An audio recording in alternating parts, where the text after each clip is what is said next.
Hi guys, ఎలా ఉన్నారండి? నేనైతే చాలా బాగున్నాను. మీరు కూడా బాగుండాలని ఆశిస్తున్నాను. అయితే డైరెక్ట్ గా వీడియోలోకి అయితే వెళ్ళిపోదామండి. కౌశలం సర్వే అండి. దాని గురించి అయితే నేను ఒక చిన్న వీడియో అండి, ఎక్కువ లాగ్ చేయకుండా అయితే చెప్పేస్తాను. డైరెక్ట్ గా ఫోన్ లో నుంచే ఇచ్చేసారు కదా, ఫోన్ లో అప్లోడ్ చేసుకోవచ్చు అని. ఇంతకుముందు అంటే మన సచివాలయంలో అయితే వెళ్ళి అప్లోడ్ చేసుకునే వాళ్ళము. అయితే అలా కాకుండా డైరెక్ట్ గా ఫోన్ లో అప్లై చేసుకునే ఆప్షన్ ఇచ్చారు కాబట్టి ఇంకా డైరెక్ట్ గా అయితే ఆ వీడియో గురించి ఎలా అంటే స్టెప్ బై స్టెప్ అయితే నేనైతే ఎక్స్ప్లెయిన్ చేస్తానండి. ఎలా అప్లై చేసుకోవాలి ఏంటి ఫోన్ లో అని.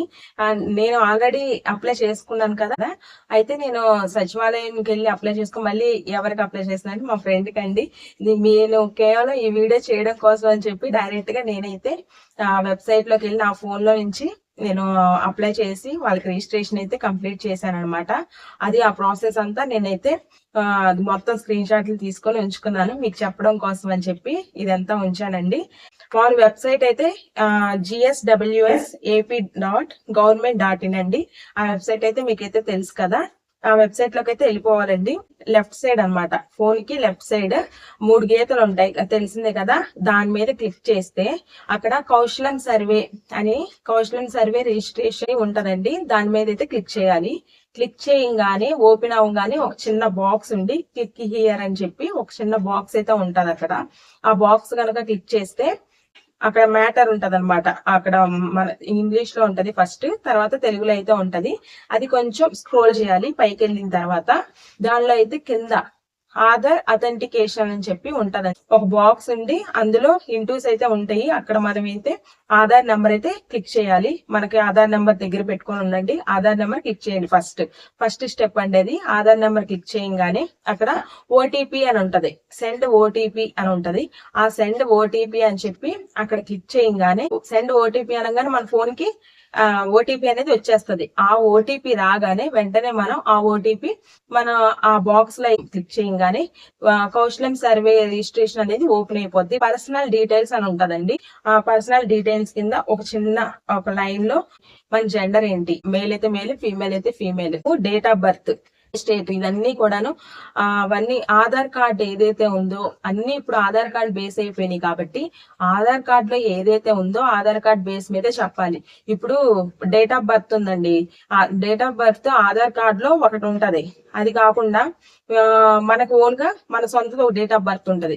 Aadhaar card date of birth అంటే 10th సర్టిఫికేట్ ని బట్టే కదండి వస్తుంది. స్కూల్లో ఉన్నప్పుడు డేట్ ఆఫ్ బర్త్ నాదైతే నా ఒరిజినల్ డేట్ ఆఫ్ బర్త్ అయితే ఉండదండి, అదైతే మార్చి ఉంటది సర్టిఫికేట్స్ లో. ఆధార్ కార్డ్ లో కూడాను నా డేట్ ఆఫ్ బర్త్ అయితే మారి ఉంటది. ఆ ఆధార్ డేట్ ఆఫ్ బర్త్ వేయాలి, మీ ఓన్ డేట్ ఆఫ్ బర్త్ అయితే వేయకూడదు, అంటే అక్కడ క్లిక్ చేయకూడదు. ఎడ్యుకేషన్ డీటెయిల్స్ వస్తుందండి. ఆ సేవ్ అని ఎప్పుడైతే నొక్కుతారో మీరు నెక్స్ట్ ప్రాసెస్ లోకి వెళ్ళిపోద్ది. హైయెస్ట్ క్వాలిఫికేషన్ డీటెయిల్స్ ఇవ్వాలండి. అంటే ఇప్పుడు మీరు పీజీ చేస్తున్నారా, పీజీతో ఆపేసి ఉంటే అది కంప్లీట్ అయ్యి ఉంటే పీజీ అనేది హైయెస్ట్ అయ్యింది కదా. అలాగా 10th ఇంటర్ డిగ్రీ తర్వాత కదా పీజీ. హైయెస్ట్ క్వాలిఫికేషన్ ఏదైతే ఉందో అది ఫస్ట్ ఇవ్వాలండి మీరు. అందులో మీ పర్సంటేజ్ ముందు, దానిలో పర్సంటేజ్ ఉండిద్దండి. హైయెస్ట్ క్వాలిఫికేషన్ ఏంటో మీరు నొక్కండి. ఇప్పుడు నేను అనుకోండి నాది డిగ్రీ, నేను డిగ్రీ క్లిక్ చేశాను, డిగ్రీ రాశాను. డిగ్రీ తర్వాత డిగ్రీలో ఏంటి నాది కామర్స్. తర్వాత డిగ్రీ అయిపోయిన తర్వాత ఏంటి ఇన్స్టిట్యూషన్ మనది ఏంటి, మన కాలేజ్ నేము, యూనివర్సిటీ నేమ్ అడుగుతారు, అది చెప్పాలి. అది అక్కడ అక్కడ రాయాలి. తర్వాత అది అయిపోయిన తర్వాత ఈ స్టేట్ కృష్ణా డిస్టిక్ అనుకోండి, కృష్ణా డిస్టిక్. అవి మన ఎడ్యుకేషన్ డీటెయిల్స్ అయితే అవైతే ఇవ్వాలండి కంప్లీట్ గా. ఇంకోటి ఏంటంటే ఇవన్నీ మన ఒరిజినల్సే ఇవ్వాలండి. పర్సంటేజ్ అంటే మనకు ఇప్పుడు ఒక 75 అంటే కొంతమందికి డిగ్రీ అనుకోండి, కొన్ని ఇయర్స్ మాత్రం సెమిస్టర్స్ కాదు, మామూలుగా యాన్యువల్ ఎగ్జామ్స్ ఉండేవి. 3 years కి 3 ఫైనల్ ఎగ్జామ్స్ ఉండేవి. అవి కాకుండా నా దగ్గర నేను డిగ్రీ చదివినప్పుడు సెమిస్టర్స్ అండి నాకైతే జరిగినవి. 6 సెమిస్టర్స్ ఉంటాయి. 6 సెమిస్టర్స్ మీరు ఒకవేళ అందులో ఫెయిల్ అయ్యి మళ్ళీ రాసి పాస్ అయినా సరే 6 సెమిస్టర్స్ క్వాలిఫై అయ్యి ఉంటే చాలండి ఆ డిగ్రీవి. కాబట్టి సెమిస్టర్స్ కాబట్టి మనకైతే పాయింట్స్ ఇస్తారు, మాకు గ్రేడ్స్ ఇచ్చారు. అలాగా నేనైతే దాన్ని పర్సంటేజ్ లోకి అయితే కన్వర్ట్ చేసుకుని పర్సంటేజ్ కింద అయితేనే పెట్టానండి.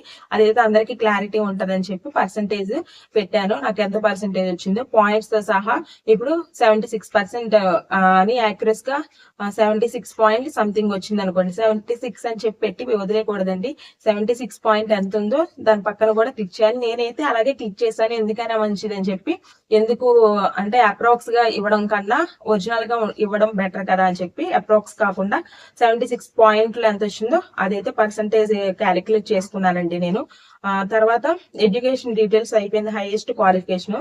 నెక్స్ట్ అదర్ క్వాలిఫికేషన్స్ అని వస్తుందండి. అదర్ క్వాలిఫికేషన్స్ అంటే ఏంటంటే ఇప్పుడు డిగ్రీ చేశాను కదా, డిగ్రీ చేయకముందర ఇంటర్ తర్వాత ఇంటర్ అయిపోయిన తర్వాత నేనైతే డిప్లొమా చేశానండి. డిప్లొమా అంటే ఇప్పుడు అందరు పాలిటెక్నిక్ అవి చేస్తున్నారు కదా, అవి కాదు నేను చేసింది ఏంటంటే డిప్లొమా ఎలిమెంటరీ ఎడ్యుకేషన్ అనమాట. డిఎడ్ చదివాను నేను.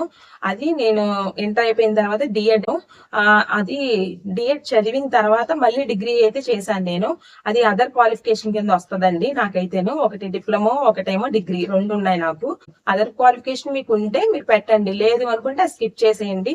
అదర్ క్వాలిఫికేషన్ మీకు ఏమి లేకపోతే సబ్మిట్ చేసేయండి డైరెక్ట్ గా, ఇంకా అవసరం లేదు. అదర్ క్వాలిఫికేషన్ ఉంటే ఒకవేళ మీరు ఏం చేశారో అది చేయాలి.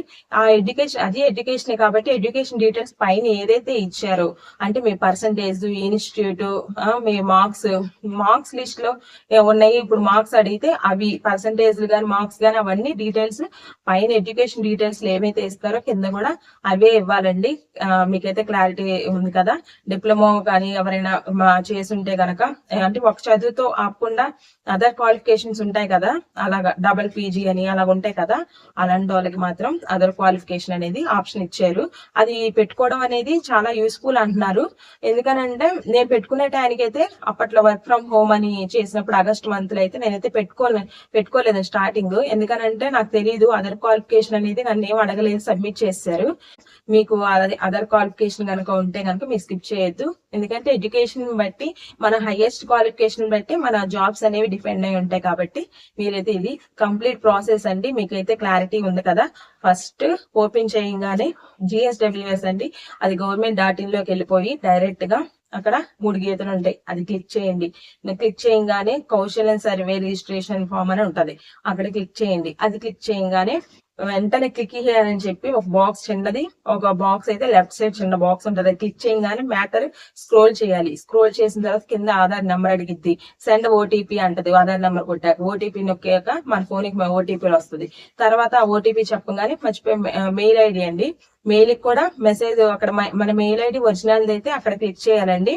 అది నేను చెప్పడం మర్చిపోయాను, అది కూడా అక్కడ ఇవ్వాలి. మెయిల్, ఆధార్, ఓటీపీ అనేవి కంపల్సరీ.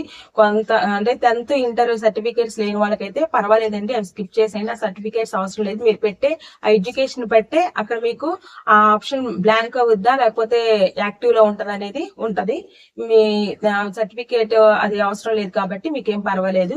ఎవరైనా సరే ఇప్పుడు వరకు ఆ కౌశలం సర్వే అనేది అప్లై చేసుకోకుండా ఉంటే గనక అప్లై చేసుకోండి. మీకు ఇప్పుడు ఇంట్రెస్ట్ లేకపోయినాను అప్లై చేసుకుని ఉంచుకుంటే మంచిది. ఉన్న మంచి ఆపర్చునిటీ కనుక గవర్నమెంట్ మనకి ఇస్తే అదైతే మనం ఉపయోగించుకోవచ్చు కదా. అంతేనండి, నేనైతే ఈ వీడియో మీకు నేను ఇవ్వాలనుకున్న ఇన్ఫర్మేషన్ అయితే క్లారిటీగా ఇచ్చేసాను. కంప్లీట్ గా అయితే కౌశలం సర్వే ఎలా ఫోన్ లో అప్లై చేసుకోవాలని నేను నిజంగా అప్లై చేసి ఈ ప్రాసెస్ అంతా, లేకపోతే నాకు తెలియదు కదండి. నేను మా ఫ్రెండ్ ది అప్లై చేసి మీకు చెప్తున్నాను. అది చాలా గ్యాదర్ చేసుకున్నాను నేను మీకు వీడియో చేయాలని చెప్పి. అంతేనండి ఈ రోజుకి వీడియో. నా వీడియో మీకు నచ్చితే ఒక లైక్ చేయండి, షేర్ చేయండి, నా ఛానల్ సబ్స్క్రైబ్ చేసుకొని బెల్ ఐకాన్ ఉంటుంది అదైతే క్లిక్ చేసి పెట్టుకుంటే నేను ఏది షార్ట్స్ కానీ వీడియోస్ కానీ అప్లోడ్ చేస్తే మీకైతే డైరెక్ట్ గా నోటిఫికేషన్ అనేది వచ్చేస్తుంది. దాన్ని బట్టి మీరైతే ఫాలో అవ్వచ్చు. ఈ రోజుకి ఇంతేనండి వీడియో. థ్యాంక్ యూ అండి, ఇంతసేపు నా వీడియో చూసినందుకు థ్యాంక్ యూ సో మచ్.